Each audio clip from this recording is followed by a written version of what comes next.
प्रेम से बोलिए चौथ माता की जय, सूरज भगवान की जय, शंकर भगवान, मैया पार्वती, गणपत ललनवा की जय। तो माताएं एवं बहने, मैं कार्तिक मास कृष्ण पक्ष चतुर्थी के दिन जो करवा चौथ व्रत होती है, मैं करवा चौथ व्रत की कथा सुनाने जा रही हूँ। इस कथा को पूरा सुनिए और रहस्य जानिए, आदि नहीं। आदि सुनने में चौथ माता की अपमान होती है और चौथ माता नाराज हो जाते हैं। पूरा सुनने में पूरे व्रत की अति फलदायी मिलती है और सुहाग की लंबी आयु होती है। घर में धन की वृद्धि होती है, लक्ष्मी माता और विष्णु भगवान प्रसन्न हो जाते हैं। इसलिए कथा को पूरा सुनिए और रहस्य जानिए। जय लक्ष्मी माता, जय चौथ माता। प्राचीन समय में एक पतिव्रता स्त्री थी, उसका नाम करवा था। अपने पति के सेवा करने में कोई कमी नहीं करती थी, बहुत सेवा किया करती थी, बहुत सती स्त्री थी, अपने पति का आज्ञाकारी पत्नी थी। उसके पति कोई भी बात कहते थे तो पत्नी खरी उतरती थी, अपने पति का आज्ञा की पालन करती थी करवा। और करवा का स्वभाव बड़ी अच्छा था। करवा एक सती स्त्री थी, भगवान के पूजा पाठ में कोई कमी नहीं करती थी, भगवान के पूजा पाठ किया करती थी, महादेव का पूजा पाठ करती थी, गणपति का पूजा पाठ करती थी। एक दिन का बात है, उसके पति नदी स्नान के लिए गए और नदी में स्नान करने लगे। तभी नदी में एक मगरमच्छ आया और उसके पति को पांव पकड़ के और खींचने लगा। उसके पति ने घबरा गए और घबरा कर अपने पत्नी करवा को आवाज लगाने लगे अपना मदद के लिए, करवा बचाओ, करवा बचाओ, करवा बचाओ, अब मेरा जान चला जाएगा, करवा मेरा प्राण को रक्षा करो, मुझे बचा लो। करवा दौड़ती भागती नदी के पास गई और नदी के पास जाकर देखी तो उसके पति को मगरमच्छ मुंह में दबाए और नदी में ले जा रहा है। करवा ने साड़ी का एक सूत निकालकर और नदी में फेंकी। सूत से उसका पति में फंस गया। मगरमच्छ सहित वो नदी के कोरा में आ गए। करवा ने धर्मराज जी को पुकारने लगी और ध्यान की। धर्मराज जी दौड़ते भागते तुरंत खड़े हो गए और कहने लगे, बोलो सती, क्यों बुलाई हो? आखिर क्या बात है जो तुम्हें मुझे बुलाना पड़ा और यहां पर मुझे बुलाई हो?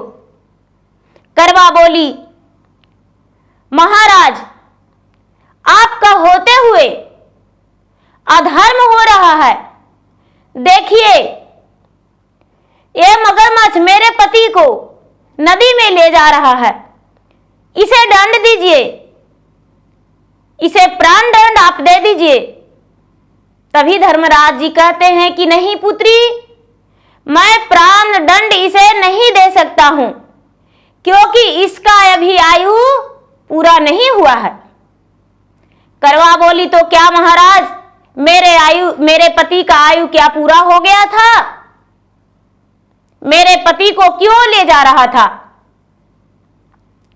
महाराज, यदि आप इसे प्राण दंड नहीं देंगे तो मैं इसे नदी समेत इसको भस्म कर डालेंगे।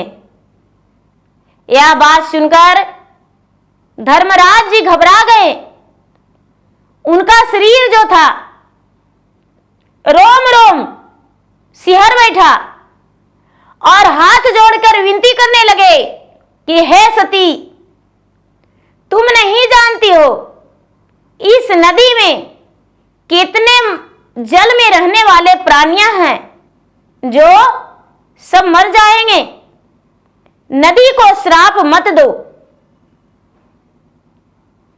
करवा बोली, तो महाराज आप ही इसे दंड दे दीजिए। मुझे ऐसा बात बोलने का क्या आवश्यकता, मुझे श्राप देने का क्या जरूरत। हम कोई श्राप नहीं देंगे। धर्मराज जी तुरंत उसे यमलोक पहुंचा दिए। नदी का जल जलथल रह गया और उसके पति का प्राण बच गया और जो मगरमच्छ था वो यमलोक पूरी पहुंच गया। धर्मराज जी कहने लगे कि हे करवा, आज जानती हो किस दिन है, क्या है आज। करवा बोली, नहीं महाराज, मुझे कोई पता नहीं। धर्मराज जी बोले, आज कार्तिक मास कृष्ण पक्ष चतुर्थी का दिन है। आज गणपति भगवान का दिन है। आज गणपति भगवान का पूजा की जाती है। आज जो भी गणपति भगवान का पूजा करते हैं उनका सुहाग का लंबाई होती है और सुहाग की रक्षा के लिए गणपति का पूजा करते हैं, स्मरण करते हैं, ध्यान करते हैं। तो इसीलिए तूने अपने पति का आज प्राणों का रक्षा किया है, अपने पति का प्राण को बचाई हो, तो आज तुम्हारा नाम से पूरा संसार जानेगा और तू करवा चौथ व्रत करेगी। तुम्हारा नाम से ये व्रत रहेगा, तुम्हारा नाम करवा है और सारे लोग व्रत करेंगे। और व्रत करके चांदनी का उगने पर, चांदनी उदय होने पर, रात की जो चंद्रमा होती है, चंद्रमा को उदय होने पर उसे पूरी दिन बिना फलहार के स्त्रियां सुहागने, सिर्फ सुहागने इस व्रत को करेगी।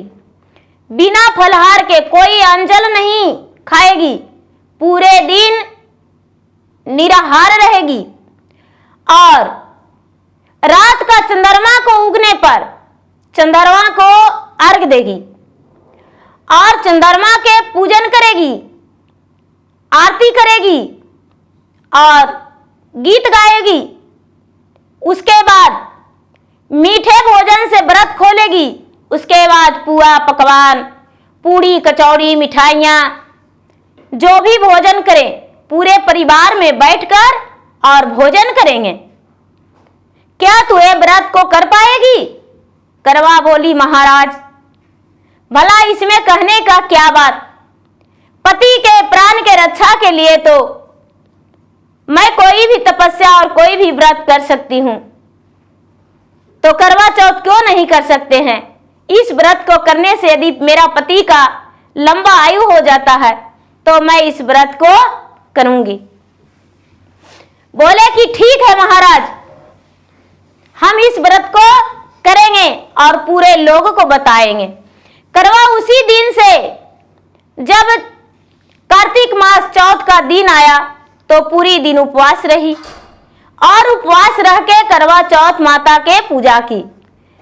चांदनी का अर्घ, चंद्रमा का अर्घ दी और नियम अनुसार पूजा करके और अपने सास का पांव छुई, सास से आशीर्वाद ली। बड़े जो भी घर में परिवार थे उनको पांव छूकर और आशीर्वाद ली और करवा चौथ व्रत के बारे में लोगों से बताई। वहां के अगल बगल के लोग, दूर दूर के लोग इसके कहानी जानकर और करवा चौथ व्रत करने लगे। करवा चौथ व्रत में शंकर भगवान और पार्वती और गणपति का पीले मिट्टी का मूर्ति बनाकर पूजा की जाती है और पहले पूजा की जाती है, बाद में चंद्रमा उदय होने पर चंद्रमा की पूजा की जाती है। सभी कोई जानते हैं कि कोई भी पूजा पाठ में बिना गणपति के कोई पूजा पूरा नहीं होती है। तो भला करवा चौथ में उस दिन तो और गणपति का ही दिन है। गणेश चतुर्थी जो है चौथ का दिन गणेश चतुर्थी ही मानी जाती है। तो गणपति का पूजा तो अवश्य होना चाहिए। इसीलिए जो भी करवा चौथ व्रत करते हैं गणपति का पूजा अवश्य करना चाहिए। तो बनी बनाई कैलेंडर में भी सब कुछ मिलती है, तो दीवार पर उसे भी लगाकर और भगवान के आसन लगाकर उस पर पीला या लाल कपड़ा बिछाकर और पूजा करके और आप चंद्रमा के अर्घ देकर आरती करके और अपने पति को चलनी में मुख देखकर उसके बाद व्रत तोड़ सकते हैं, क्योंकि नियम अनुसार तो यही है। तो चलिए प्रेम से बोलते हैं चौथ माता की जय।